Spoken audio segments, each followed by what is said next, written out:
Chris, thank you. Tonight, a vigil was held at a Theodore boat launch. Loved ones honored two boaters who rescuers say fell off their boat and into Mobile Bay Wednesday. Those victims were found the next day.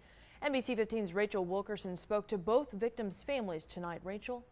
Andrea, they were all holding each other close, trying to cope with the loss of both victims. They say both men love to fish in the bay, and that's what is helping them get through this.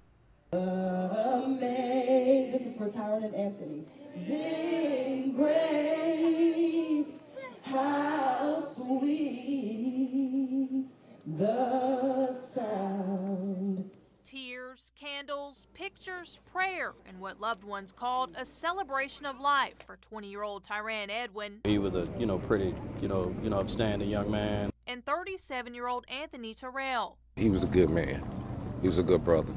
He took care of his family. Edwin and Terrell were killed in a boating accident this week. The U.S. Coast Guard says the call came in Wednesday evening of 3 people falling off their boat in Mobile Bay without life jackets on, and that the boat was floating in circles. The steering cable or something like that gave way, and it caused the boat to, reject the 3. And, they was trying to, I guess, swim back to shore.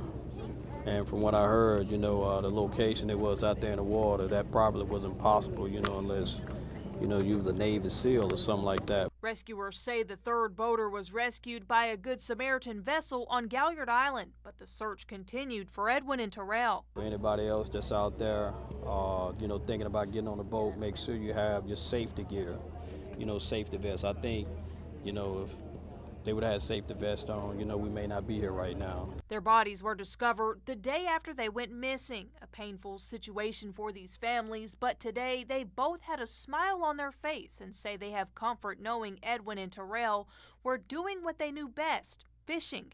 It was his thing. He loved coming out here fishing. He died doing what he loved, and that's the most you can say. The most you can say about it. There is a GoFundMe account for both victims. If you would like to assist them, the links are on our website at mynbc15.com. Andrea? Rachel.